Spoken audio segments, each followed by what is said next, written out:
Well, it's pretty common knowledge that certain foods are healthy and others aren't so much. It's pretty rare that you ever get an explanation as to why. And one thing that bothers me quite a bit is when someone says to eat something because it's good for you or it's a superfood.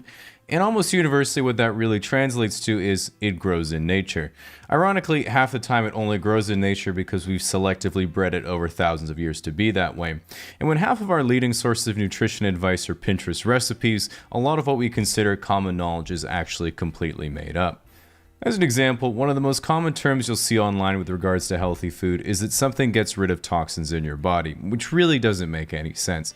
If your body is filled with toxins and certain foods remove them, then that means we could have brought back Steve Irwin with a blueberry smoothie. In reality, almost all supplements or foods that get rid of toxins are really just laxatives or diuretics, so it makes you feel like they're somehow flushing something away, when in reality you could have just put 3 shots of vodka in your latte like a regular person. The next thing you'll often run into are online recipes for anything made overnight in a mason jar telling you you're not getting enough antioxidants. And one of the ways you can tell if you're not getting enough antioxidants is by looking at your skin and seeing if it's starting to rust. And while they do play a role in your body, the problem with suggesting that you should consume more is that it's fundamentally like saying the more oil you have in your car, the less likely it is to break down, which is not true, because too much actually makes things worse. The good news is that you do have too much oil in your car, you can add the excess to your overnight oats because motor oil is also high in antioxidants. Another common idea that's recently started to shift is that you should never skip breakfast, which there is absolutely no scientific basis for except that breakfast food is my favorite. I think the funny thing is that when I used to tell people I skipped breakfast, they thought I was crazy, but now I can say, I'm doing intermittent fasting. And they're like, oh, very disciplined. When in reality, I just woke up at noon. Relatedly, the next thing that's often incredibly misunderstood is diet, especially with things like paleo, keto, intermittent fasting, and varying degrees of vegetarianism becoming so popular. We've all heard limitless jokes about how do you know if someone is a vegan? Because they'll tell you, ha ha ha, classic comedy. But that's not even the case anymore. I see way more people on low-carb ketogenic diets post things on the internet like, look at this fool I saw today, eating an apple like an absolute normie, as they show off their Costco haul of pork rinds and butter.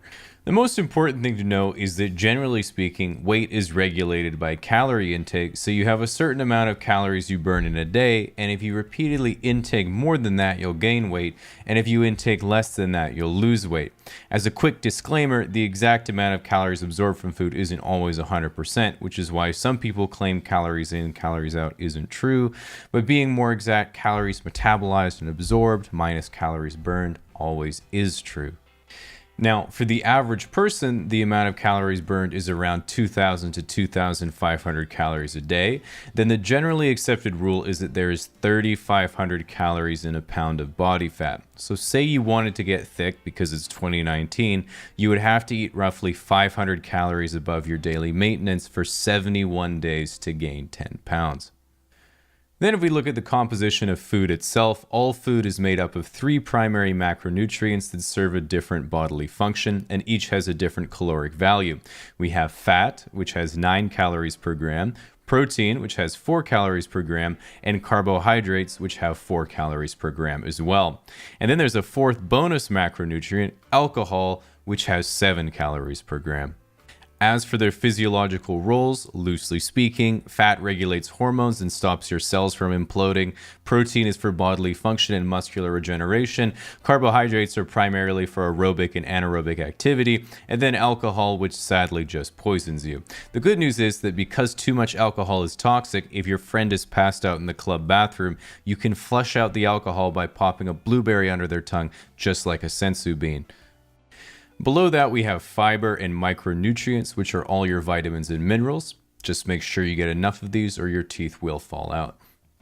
Now, with these fundamentals in mind, if we start to take a look at all the popular and successful diets out there nowadays, the fact of the matter is that almost all of them have good points, but they also all have bad points. Meaning that you're not an enlightened member of the nutritional Illuminati just because you stopped eating bread.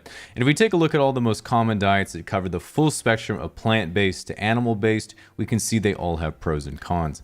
Veganism is sustainable and very nice to the animals, but it's a bit harder to get the right macronutrients, and you constantly have to wonder if your friends don't want you for dinner because of your dietary restrictions or just your personality. Vegetarianism is sustainable and nice to the animals, but limited food choices. Paleo diets are good for weight loss, but again, limited food choice. Ketogenic diets, very good for weight loss because it massively regulates blood sugar, which affects cravings and appetite, but it's extremely limiting in terms of food choice. Not very good for anyone doing anaerobic sports because there are no available carbohydrates, but it's actually not bad if you run ultra marathons. So next time you go for a 100-mile run, make sure to bring your pepperoni holster. Carnivorous diets, these ones are a bit weird and they're very unsustainable, but very good for weight loss and autoimmune disorders / arthritis / certain types of depression. And while there have been some pretty miraculous anecdotes, the downside is that it has not been well studied long term, and everyone at the restaurant will think you're a serial killer as you peel the breading off your KFC family bucket. For some reason, the community is also really involved with cryptocurrency, so if anyone was actually the nutritional Illuminati, this would be it. And then finally, the classic if it fits your macros, which means eating whatever you want as long as it fits within a designated calorie limit and matches the amount of protein, fat, and carbohydrates you've allotted. This is common for athletes and people who want to be bodybuilders, but in the 7 years they've been going to the gym, they've only made 2 years worth of progress. Speaking of the gym, there are also a few misconceptions when it comes to exercise, and one of the most common jokes you hear in weightlifting communities is making fun of people who say, "I'm just looking to tone." Because the only two variables to your physical appearance is the volume of muscle you have and the volume of fat you have. It's also incredibly difficult to gain muscle. So you'll often hear girls and even guys say, "I'm worried that if I start lifting weights, I'll get too big." And unfortunately, the thing is, no matter how much you believe you're an anime protagonist, it just isn't going to happen. Ultimately, there are two main ways of improving your physical health through exercise, which are strength training and cardiovascular training. In other words, how strong is your bod and how strong is your heart and lungs. And while even 30 minutes to an hour of walking a day is enough to make sure everything keeps working, further training at the gym is not only a good idea, it's a lifestyle where you can lift a heavy thing now so you can be in pain for a while and then lift a slightly heavier thing later, or ski on the elliptical until exhaustion so that once your heart eventually recovers, you'll have more love to give.